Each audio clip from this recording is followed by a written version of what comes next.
반갑습니다.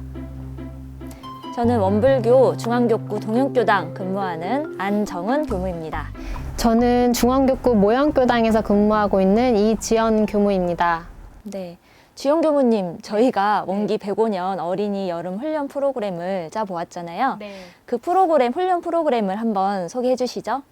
네, 저희 이번에 전산 종보사님의 신년 법문이 신성으로 공부합시다 하잖아요. 네. 그래서 그거를 어린이들이 생각하기에 조금 그 대상을 쉽게 와닿게 설명을 하기 위해서 조금 그걸 구체화해 봤어요.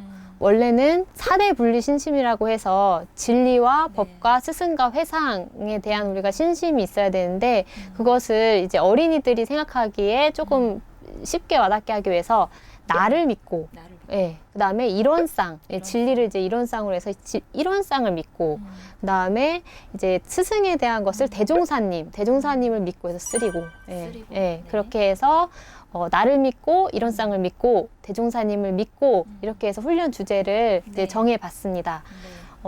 이런 훈련 주제의 바탕에서 저희가 이제 훈련 프로그램도 짜봤어요. 그 짜본 훈련 프로그램에 대해서 안정훈 교무님께서 좀 설명을 해주시겠습니다. 네, 저희가 이제 2박 3일로 훈련 프로그램을 짜봤습니다. 첫째 날은 이제 2시부터 결제식이 시작되고요.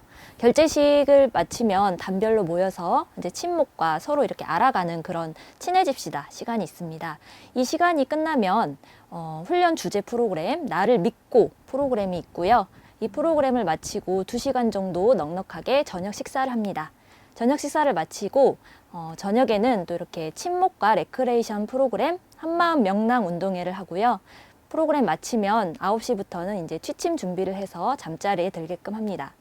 둘째 날과 셋째 날은 아침 이제 6시부터 기상을 해서 좌선, 청소, 아침 식사를 마치고요.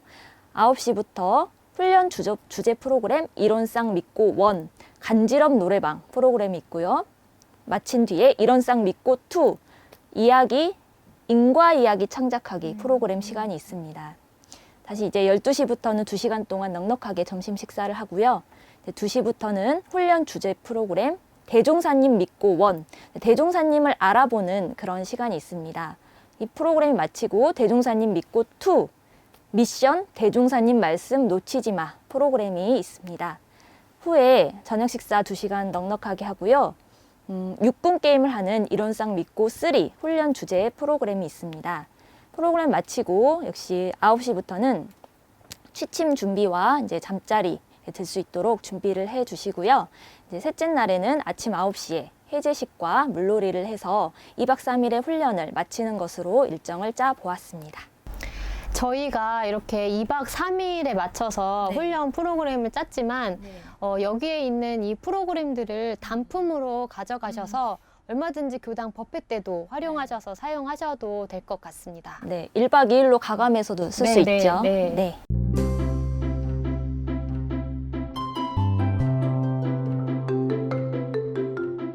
네, 이번 프로그램은 나를 믿고 프로그램입니다.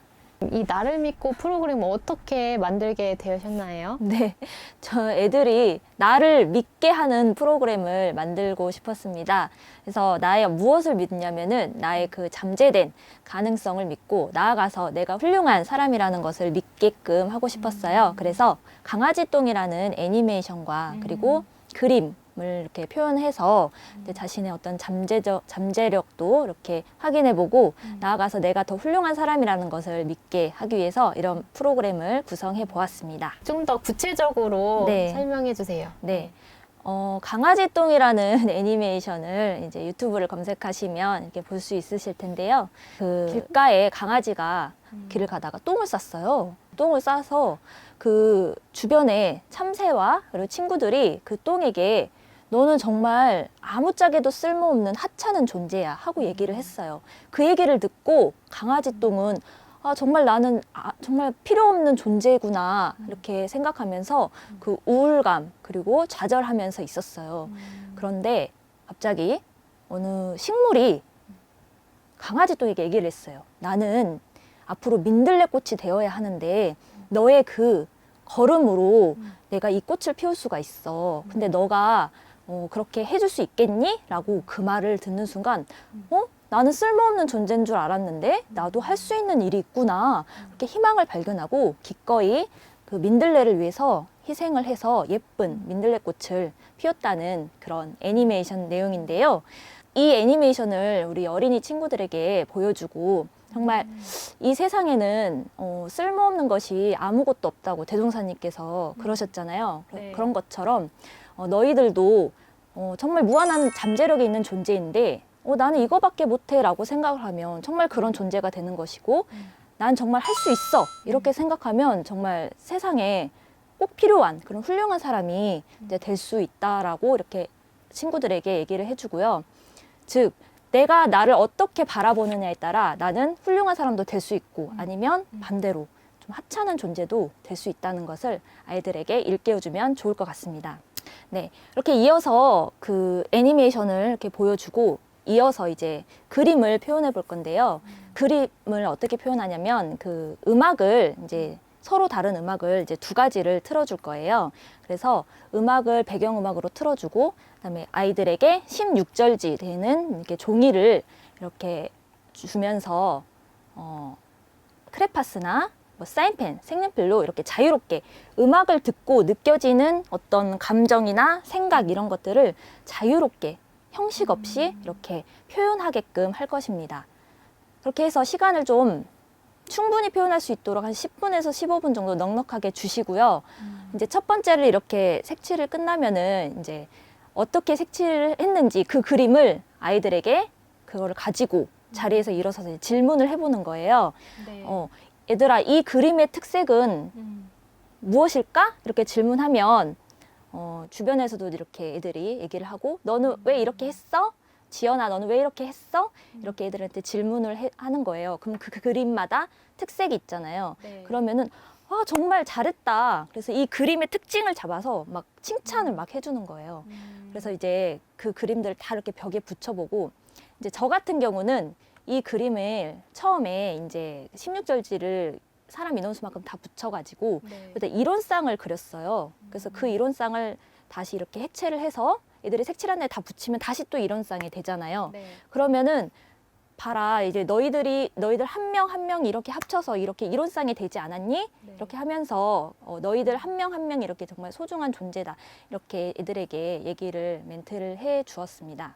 마무리는 이제 강아지 똥은 처음에는 이제 정말 세상에 필요 없는 하찮은 존재인 줄 알았지만 그것이 아니라 정말 없어서는 안 될 아름다운 꽃을 피우는 도움을 준 정말 훌륭한 존재였듯이 여기 있는 우리 자신도 정말 이 세상에 없어서는 안 될 세상에 꼭 필요한 존재라는 것을 알려주면서 이 시간을 이제 하면 좋겠습니다. 이렇게 하면서 마무리를 하면 됩니다.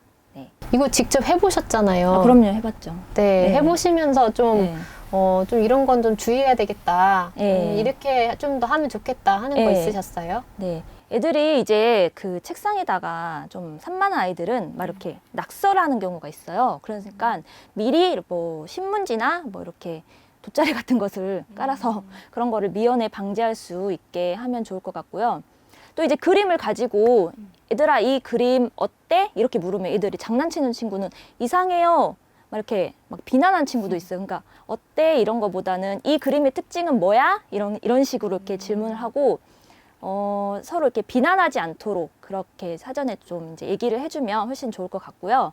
또 이제 그 준비물을 썼으면은 그 모듬에서 어떤 조장 같은 그런 친구가 네. 이 준비물을 모아가지고 처음에 이렇게 빌리고 또 이렇게 반납하는 것도 이렇게 하면 훨씬 좋을 것 같습니다. 해놓고 남은 작품이 멋있을 네. 것 같아요. 그럼요. 근데 제가 이제 해보면서 한 가지 또 느낀 것이 있는데 네. 클래식 음악을 틀었는데 어떤 친구는 좀 되게 클래식 음악하고 안 맞게 되게 막 약간 산만한 그런 그림도 이렇게 나타나더라고요. 그러니까 그걸 보면서 그 아이들의 정서도 나타나요. 그러니까 이 그림을 누가 그렸는지를 보면서 이 아이의 정서가 이렇구나 하면서 이제 그 아이에게 좀 더 뭐 안정감을 이렇게 안정감을 줘야겠다 이렇게 아이들을 좀 파악할 수도 있고 나아가서 그게 또 이제 부모님과 상담할 수 있는 그런 어떤 요소도 이렇게 되는 것 같습니다.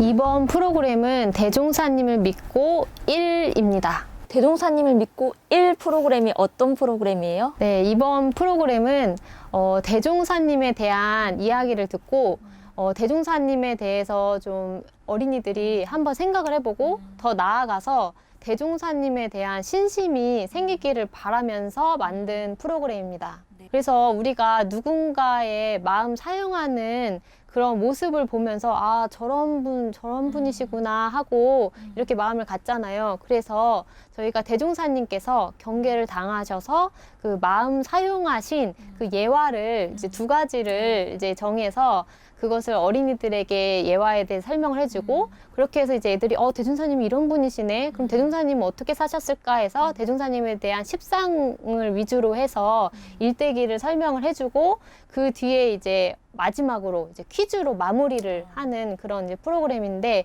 이 예화를 저희가 이제 선정을 해봤는데요. 그거는 이제 여기 안정훈 교무님이 어린이들이 요즘에 똥 이야기를 그렇게 좋아한다고 똥자만 나오면 까르르 웃고 그런다고 하더라고요. 그래서 그거에 바탕에서 이제 그 이야기도 좀 똥이 들어가는 이야기 2가지를 예화를 준비를 했습니다. 이번 이 프로그램 강의식이고 PPT를 이용해서 하는 프로그램이고요. 옛날 이야기를 해주듯이 재미있게 이제 설명을 해주시면 될 것 같습니다. 네. 그럼 PPT 화면을 함께 보시면서 이제 설명을 드리겠습니다. 이 이제 대종사님 이야기에 대해서 이제 처음 이제 예화는 이제 똥지개 아저씨 앵두 아버지 그 이야기입니다. 근데 이제 이 등장인물인 앵두 아버지에 대해서 이제 먼저 설명을 하기 위해서 어린이들이 호기심을 갖고 접근할 수 있게 먼저 이 똥지개 사진을 보여줍니다. 이렇게 해서 이제 똥지개에 대한 이런 것도 어린이들 이제 상식을 알아가는 이런 걸 이제 보여주고 그 뒤에 이제 이 앵두 아버지를 설명하기 위해 이 옛날에 이제 똥을 퍼 나르는 일을 하는 분이 계셨다. 이거를 이제 설명을 해줍니다. 그다음에 이제 총부에서 똥을 이제 퍼내는 이제 앵두 아버지 이야기인데요. 이제 앵두 아버지께서 계셨는데 이 대종사님께서 선방에서 이제 설법을 하실 때 이제 이 앵두 아버지께서 지나가시다가 이 텐마루에 걸터 앉으셔서 한번 이제 법문을 들으셨대요. 그런데 어느 여름날에 대종사님께서 설법을 하시는데 이제 앵두 아버지께서 이제 그날도 어김없이 이제 텐마루에 앉아 있었는데 여름이라 그런지 이제 갑자기 똥 냄새가 풍기기 시작을 하는 거예요. 그러다 보니까 여자 학인들이 이제 냄새가 나니까 코를 쥐어잡고 찡그리면서 이제 못마땅해 하는 표정을 짓고 있었어요. 이제 그것을 보신 이제 대종사님께서 크게 꾸중을 하시면서 하신 말씀이 너희들이 그렇게 치마나 입고서 법설 듣고 앉아 있으니까 니네가 그렇게 잘난 줄 아냐. 너희들이 해야 할 일을 하지 않고 너희들이 해야 할 일을 대신해주는 사람을 고맙게 생각하지 않고 이제 굳은 일이나 하는 사람을 냄새 풍긴다고 못마땅해 하는 것은 옳지 않다. 그건 정신이 벌써 틀렸다. 이렇게 말씀하신 이런 내용이거든요. 그래서 이 이야기를 해주고 우리 어린이들에게 이 이야기에 대해서 대종사님의 신법이 어떤가에 대해서 한번 이제 들어보면 좋을 것 같아요. 뭐 예를 들면은 빈부의 귀천이 없으신 분이신 것 같아요. 뭐 이런 이제 예시가 있을 수 있겠죠. 네. 그다음 이제 예화 2번째 예화인데요. 화장실 청소를 하는 이제 성자. 이 이야기인데 이것도 이제 일제시대에 대한 내용을 좀 언급을 해주기 위해서 대종사님께서 어느 시대에 사셨을까 이걸 먼저 질문을 던져보는 겁니다. 그래서 저희 어린이 법회 때도 사실 이것을 이용을 해봤는데 어린이들이 은근히 그 일제시대에 대종사님 사셨다는 것을 모르는 친구들이 많이 있더라고요. 그래서 이제 그 시대를 찝어주기 위해서 대종사님 어느 시대 사셨을까요? 이렇게 물어보고 근데 그 아이들 중에는 사실 일제시대에 대해서 감을 못 잡고 조선 말에 대해서 감을 못 잡는 친구들이 있어서 뭐 예를 들면은 뭐 미스터 션샤인 드라마를 본 친구 뭐 이런 식으로 해서 그때 뭐 녹두꽃 드라마를 본 친구 이렇게 해서 그 시대를 그대로 좀 느끼게 해준 뒤에 이제 대종사님께서 이제 이 시대에 사셨다 이것을 이제 언급을 해주고요. 이제 그렇게 해서 이제 이야기를 이제 시작해 나가는 거예요. 대종사님께서 한 제자를 데리고 서울에 기차를 타셨어요. 네, 기차가 대전역을 지나서 서울을 향해 달리는데 대종사님께서 자리에서 일어나셔서 화장실로 가셨습니다. 그런데 대종사님께서 오래도록 나오지 않으시는 거예요. 그때 제자가 무슨 일인가 싶어서 화장실로 이제 가봤어요. 네. 네. 그래서 그랬더니 이제 그때 마침에 대종사님이 나오셨는데 이제 이때 대종사님께 제자가 이제 물었어요. 대종사님 무슨 일로 그렇게 오래 걸리셨어요? 하고 이제 질문을 드리니까 대종사님께서 화장실 청소 좀 하느라고 그랬다. 그러면서 이제 하신 말씀이 있으세요. 이제 사실은 화장실에 가보니까 너무 더럽더라. 일본인들이 볼 때 한국인들은 화장실조차 깨끗하게 사용하지 못하니까 이렇게 나라를 뺏기지 이렇게 생각을 할까봐 대종사님께서 화장실 청소를 하셨다는 그런 내용이거든요. 네. 예, 이것을 이제 이 PPT를 활용하셔서 이제 어린이들에게 설명을 해주시면 될 것 같아요. 네. 이렇게 이제 예와 두 가지를 이제 설명을 하고 그 다음에 이제 대종사님의 일대기를 십상을 중심으로 네. 설명을 네. 하시면 됩니다. 네.